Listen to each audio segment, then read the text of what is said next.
जी हाँ, आपने जो अभी पढ़ा वो बिल्कुल सही पढ़ा। मैं बताने वाला हूं आपको 5 रूल ऐसे रिकर्सिव फंक्शन के जो आपने कहीं नहीं पढ़े होंगे। Welcome to my channel Coding Bhaiya और मैं हूं आपका कोडिंग भैया। मैं चला रहा हूं C++ सीरीज। अभी तक हमने फंक्शन और फंक्शन कॉलिंग स्टेटमेंट पढ़ लिए हैं, तो अगर आपने वो वीडियो नहीं देखी तो आई बटन में जाके जरूर देख लेना। आज मैं बताऊंगा आपको रिकर्सिव फंक्शन और वो आपके 5 ऐसे रूल जो आपने कहीं नहीं पढ़े होंगे। और अगर ये वीडियो आपको अच्छी लगे तो लाइक जरूर कर देना। इस चैनल पे नए हो तो सब्सक्राइब जरूर कर देना और बेल आइकन को प्रेस करके लेटेस्ट अपडेट लेते रहना। Hold me close till I get up. Time is barely on our side. मैं आपको बताने जा रहा था कि 5 रूल ऐसे क्या होते हैं रिकर्सिव फंक्शन के, मगर पहले तो मैं ये बता दूं कि रिकर्सिव फंक्शन क्या होते हैं। रिकर्सिव फंक्शन वो होते हैं जो मेरे बहुत फेवरेट होते हैं। फेवरेट का मतलब ये है कि मैंने बहुत ही ज्यादा बड़े बड़े मैथमेटिकल फॉर्मूलाज को भी इस छोटे से मेथड से सॉल्व कर दिया है। तो मैं बताता हूं इसमें क्या होता है। रिकर्सिव फंक्शन एक ऐसा फंक्शन होता है जो अपने आप को ही फंक्शन की बॉडी, मतलब जो फंक्शन है उसी फंक्शन की बॉडी के अंदर वो अपने आप को फिर से कॉल कराए। इसका एग्जांपल में कॉमन एग्जांपल, बहुत ही ज्यादा फेमस कॉमन एग्जांपल है फैक्टोरियल। आपको पता है कि फैक्टोरियल क्या होता है। मैथ के फैक्टोरियल में आपने समझा होगा कि अगर जैसे आपको 5 का फैक्टोरियल निकालना है तो 5 फैक्टोरियल को निकालने के लिए 5, 4, 3, 2, 1 सबको मल्टीप्लाई करते हैं। अब आपको ये डिजिट्स में एक बात समझ में आ रही होगी कि हर बार एक एक डिजिट का डिक्रीमेंट हो रहा है और एंड में आप कभी ना कभी 1 पे तो पहुंचेंगे ही।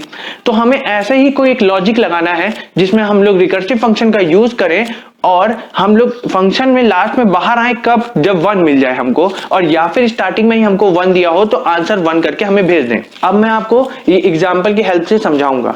देखिए क्या होता है। यहाँ पर मैंने वॉइड मेन क्या किया है, इंटीजर n और इंटीजर आंसर, दो टाइप के इंटीजर वेरिएबल लिए हैं। इंटीजर n वो वेरिएबल होगा जो मैं यूजर से इनपुट कराऊंगा और आंसर वो होगा जो मैं निकालूंगा और उसके अंदर स्टोर करा के उसको सी आउट कराऊंगा। अब मैंने सी आउट वाली लाइन इसलिए लिखी है कि यूजर को समझ में आ जाए कि हम क्या चाहते हैं। तो मैंने वहां पर लिखा है कि आप ऐसा नंबर इनपुट कराए जिसका आपको फैक्टोरियल पता करना हो, और वही नंबर को मैंने सी इन करा लिया, मतलब कि n के अंदर वो स्टोर करा लिया जैसे यूजर एंटर करता है। तो उसके बाद मैंने क्या किया है, answer equal two factorial n क्यों किया है, जो फैक्टोरियल n है उसकी जब वो फंक्शन में जाएगा, मैंने आपको फंक्शन में बताया था कि फंक्शन एक वैल्यू रिटर्न कराता है, तो जो भी वैल्यू रिटर्न होगी वो आके आंसर में स्टोर हो जाएगी और वही आंसर को मैंने नीचे देखिए लाइन में सी आउट करा के आंसर को डिस्प्ले कराया है। अब देखिए फैक्टोरियल n में क्या हो रहा है, फैक्टोरियल तो मेरा फंक्शन है और उस फंक्शन के अंदर मैंने n नाम का एक आर्गुमेंट भेजा है क्योंकि मेरा n ही तो नंबर है जिसका मेरे को फैक्टोरियल निकालना है। हम जाते हैं ऊपर फंक्शन में। फंक्शन में मैंने देखिए क्या किया है, इंटीजर फैक्टोरियल लिखा है क्योंकि मेरी जो वैल्यू आएगी, मैं चाहता हूं कि जहां पर मैंने ये कॉल स्टेटमेंट कॉल कराया है फंक्शन वाला, वहां पर इंटीजर वैल्यू रिटर्न हो। तो जैसे ही मैं फैक्टोरियल n करता हूं और इक्वल टू आंसर किया है तो ये वैल्यू रिटर्न जब इंटीजर कराएगा तो वो आंसर में स्टोर हो जाएगी। अब देखिए मैंने तो इंटीजर फैक्टोरियल लिख दिया है।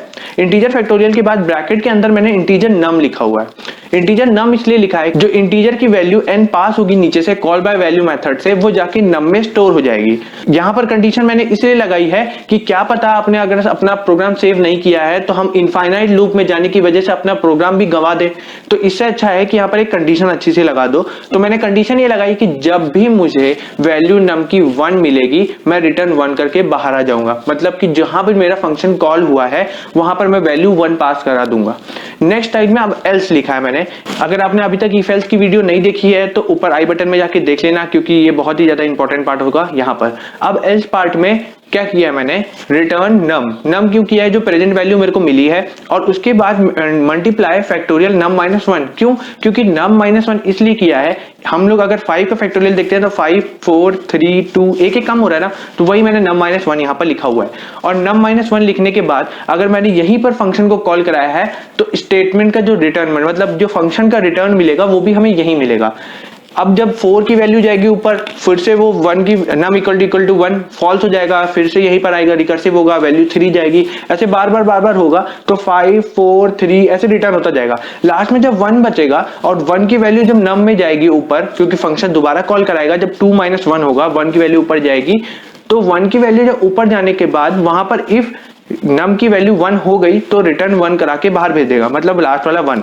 तो हमें ऐसे वैल्यू मिल जाएगी 5 4 3 2 1 और सबका मल्टीप्लाई करके रिटर्न कराएगा। अब मेन फंक्शन हमारा कहां से कॉल हुआ था, नीचे से ना, आंसर थे, तो आंसर इक्वल टू जो 5 4 3 2 1 की वैल्यू 120 है वो रिटर्न हो जाएगी और आंसर में स्टोर हो जाएगी। लास्ट में मैंने सी आउट फैक्टोरियल इज, उसके बाद मैंने सी आउट करा दिया आंसर को, और यही मेरा फंक्शन था पूरा बनाने का फैक्टोरियल का। अब देखिए इतना बड़ा फैक्टोरियल का प्रोग्राम हमने छोटे से एक मेथड से कंप्लीट कर दिया।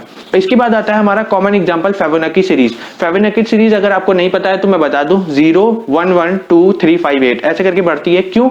लास्ट के जो दो होते हैं उनका सम होता है, 0 1 का 1 1 1 का 2 2 1 का 3 और 3 2 का 5 और 5 और 3 का 8 ऐसे बढ़ती जाती है वैल्यू। तो अगर आपको इसका लॉजिक पता है तो मुझे कमेंट सेक्शन में जरूर बताइएगा, अगर नहीं पता है तो ये भी बताइएगा। नहीं पता है मैं इसके ऊपर भी एक वीडियो बना दूंगा और एग्जाम्पल आपको एक्सप्लेन कर दूंगा।